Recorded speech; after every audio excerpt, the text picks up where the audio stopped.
चलिए दोस्तों, मैं लेके आया हूँ आपके लिए केमिस्ट्री क्लास 12 यूपी बोर्ड की मोस्ट इंपोर्टेंट स्पेशल सीरीज, जिसमें मैं आपको बताऊंगा यूपी बोर्ड में आने वाले मोस्ट इंपोर्टेंट क्वेश्चन जो यूपी बोर्ड में हर साल रिपीट किए जा रहे हैं या 1 साल या 2 साल छोड़कर लगातार रिपीट किए जाते हैं, जिससे आपका टाइम बच सके और आप बहुत कम टाइम में पढ़कर यूपी बोर्ड 2025 में धमाल मचा सके। चलिए दोस्तों, स्टार्ट करते हैं। दोस्तों, अगर आपको यही नहीं पता होगा कि यूपी बोर्ड में कौन कौन से क्वेश्चन ऐसे हैं जो यूपी बोर्ड में हर साल रिपीट किए जा रहे हैं या 1 साल या 2 साल छोड़कर लगातार रिपीट किए जाते हैं, तो आप अच्छे से तैयारी नहीं कर पाएंगे और आप ज्यादा पढ़ने के चक्कर में जो इंपोर्टेंट क्वेश्चन है उन्हें छोड़ देंगे। तो इस समस्या को देखते हुए मैं आपके लिए मोस्ट इंपोर्टेंट स्पेशल सीरीज लेके आया हूं। इस स्पेशल सीरीज के कुछ पार्ट मैंने अपलोड कर दिए हैं। अगर आपने उन पार्ट को नहीं देखा है तो आप जल्दी से जल्दी जाकर उन्हें देख सकते हैं और यूपी बोर्ड 2025 में धमाल मचाने की तैयारी कर सकते हैं। तो चलिए दोस्तों, स्टार्ट करते हैं इस स्पेशल सीरीज के इस पार्ट को। क्या है स्पेशल सीरीज का पार्ट में पहला टॉपिक क्या है? अभिक्रिया का वेग। कौन कौन से सन में आया हुआ है? 2020 और 2023 यूपी बोर्ड में पूछा गया क्वेश्चन है। डेफिनेशन है, ठीक है, मोस्ट इंपोर्टेंट है, क्या है। और ये भी बता दूं कि यूपी बोर्ड हर साल 7 सेट बनाता है और 7 सेट अलग अलग जिले में अलग अलग भेजे जाते हैं, ठीक है। तो सेट मैच नहीं होता, तो ये क्या आता कौन से सेट के अंदर दिया था, मतलब 7 सेट है, हर जिले में अलग सेट जाएगा।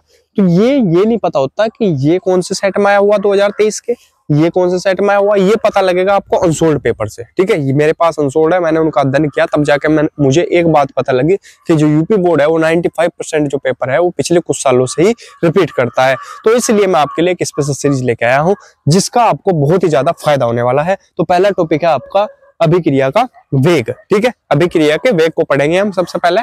तो देखेंगे इसकी डेफिनेशन क्या है। वह दर जिस पर समय के साथ साथ अभिकारक पदार्थों का सांद्रण परिवर्तित होता है, वह दर जिस पर समय के साथ साथ अभिकारक पदार्थों का सांद्रण परिवर्तित होता है, अभिक्रिया का वेग कहलाता है। अभिक्रिया का वेग बराबर होगा dx बटे dt, फॉर्मूला है, याद रखेंगे, ठीक है। सिंपल सी डेफिनेशन है, वह दर जिस पर समय के साथ साथ अभिकारक पदार्थों का सांद्रण परिवर्तित होता है, सांद्रण परिवर्तित हो रहा, ठीक है, अभिक्रिया का वेग कहलाएगा वही, ठीक है। अभिकारक वो होते हैं जिनसे अभिक्रिया करती है, उत्पाद वो होते हैं जिनसे जो अभिकारक के द्वारा बनता है, ठीक है, अभिकारकों के द्वारा बनाया जाता है, ठीक है। तो अभिक्रिया का वेग बराबर होगा dx बटे dt, ये फॉर्मूला याद रखेंगे। अब आ जाओ इस पे, अगला टॉपिक क्या है आपका, तत्क्षणिक वेग। कौन से सन में आया? यूपी बोर्ड 2018-2023 में पूछा गया क्वेश्चन है, मोस्ट इंपोर्टेंट है ये दोनों टॉपिक इस 2025 के लिए, यूपी बोर्ड 2025 के लिए मोस्ट इंपोर्टेंट है। तो इसलिए इन्हें बहुत अच्छे तरीके से करेंगे। इनकी डेफिनेशन 1-2 लाइनों की है बस, ये ज्यादा नहीं है। किसी निश्चित अक्षण पर, मान लिया कोई अब कह दिया मन ने कि हाँ बताओ इस अक्षण इसका वेग कितना है, सिंपल भाषा में समझेंगे तो मान लिया किसी निश्चित अक्षण पर, किसी निश्चित क्षण पर, ठीक है, अभिक्रिया का वास्तविक वेग, उस अक्षण पर उसका वेग कितना है उसे बोलेंगे हम उसका तत्क्षणिक वेग। इसलिए क्षणिक लगा इसमें, तत्क्षणिक यानी उस क्षण में, ठीक है, उसका वेग कितना है उसे बोलेंगे हम तत्क्षणिक वेग कहलाता है, ठीक है। किसी निश्चित अक्षण पर अभिक्रिया का वास्तविक वेग तत्क्षणिक वेग कहलाता है। स्क्रीनशॉट ले लेंगे इसका, ठीक है, फिर बढ़ेंगे अगले क्वेश्चन की तरफ जल्दी जल्दी। चलिए दोस्तों, अगला टॉपिक देखते हैं क्या है हमारे पास।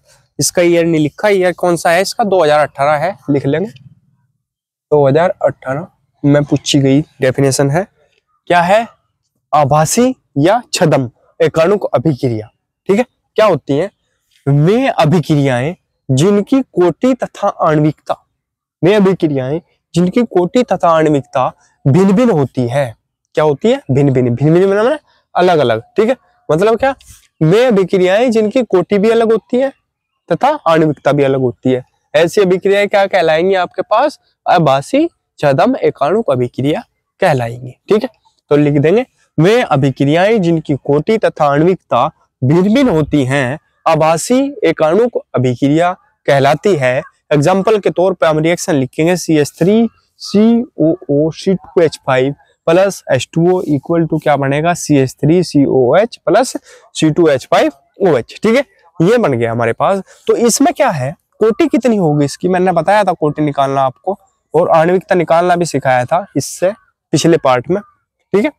कैसे निकालते हैं ये बताएंगे, कैसे निकाल लेंगे इसे।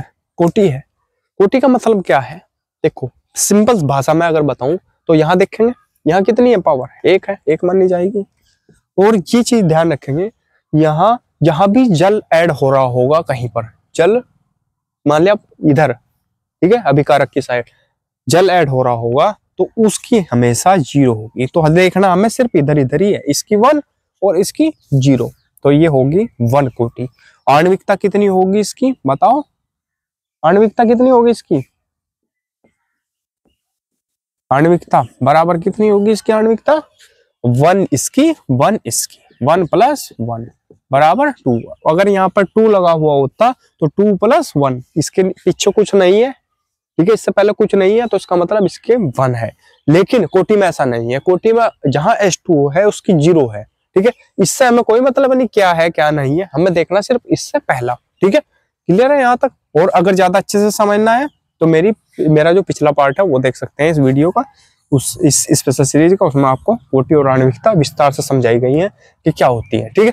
तो ये कैसी अभिक्रिया हुई, आभासी एकाणुक अभिक्रिया हुई। क्यों हुई, क्योंकि इसकी कोटि भी अलग है, कोटि 1 है और जो आणविकता है वो 2 है, यानी अलग अलग हैं दोनों। तो यही डेफिनेशन में हमने बोला कि वे अभिक्रियाएं जिनकी कोटि तथा आणविकता भिन्न भिन्न होती हैं आभासी एकाणुक अभिक्रिया कहलाती है, ठीक है। यही जो डेफिनेशन है, सॉरी, यही जो अभिक्रिया है इंपॉर्टेंट है, इससे ही हम यूज कर सकते हैं। प्रथम कोटि की अभिक्रिया के लिए भी हमने किया इसे, ठीक है, इस डेफिनेशन को कर सकते हैं। और दूसरा हम इसे शून्य कोटि की अभिक्रिया और आणविकता निकालने में भी इसका यूज कर सकते हैं, कोटि निकालने में भी इसका यूज कर सकते हैं, ठीक है। तो कहीं भी हम इस अभिक्रिया को जहां जहां मैंने बताया वहां आप इसे लिख सकते हैं, इसलिए इंपॉर्टेंट है, याद कर लेंगे, स्क्रीनशॉट ले लेंगे। अगले क्वेश्चन की तरफ बढ़ेंगे। चलिए दोस्तों देखते हैं अगला टॉपिक क्या है हमारे पास, औसत वेग। कौन से सन में आया हुआ, यूपी बोर्ड 2023 में पूछा गया क्वेश्चन है, मोस्ट इंपोर्टेंट है, अब की बार भी आ सकता है 2025 में, ठीक है। क्या लिखेंगे डेफिनेशन में, किसी रासायनिक अभिक्रिया में उपस्थित, किसी रासायनिक अभिक्रिया में उपस्थित अभिकारक या उत्पाद के, अभिकारक हो चाहे उत्पाद हो, अभिकारक या उत्पाद के सांद्रण में प्रति इकाई समय में, प्रति इकाई समय में होने वाले परिवर्तन को, जितना परिवर्तन हो रहा है प्रति इकाई समय में, ठीक है, होने वाले परिवर्तन को क्या कहते हैं, अभिक्रिया का औसत वेग कहते हैं, ठीक।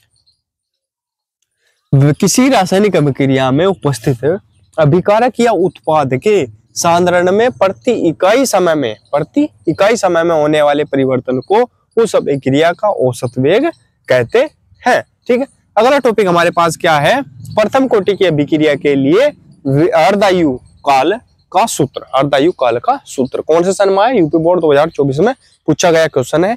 और अगर किसी के पास 2024 का पेपर है और उसके पेपर में ये नहीं है तो ये ना सोचे कि यूपी बोर्ड 2024 में आया हुआ नहीं है, क्योंकि यूपी बोर्ड हर साल 7 सेट बनाता है और हर जिले में अलग अलग सेट भेजा जाता है, ठीक है। तो आपके पास 7 सेट तो नहीं है, तो ठीक है। तो अगर आपको मैच करना है कि आया हुआ है या नहीं है 2024 में, तो आप अनसोल्ड पेपर में जाकर मैच कर सकते हैं, ठीक है।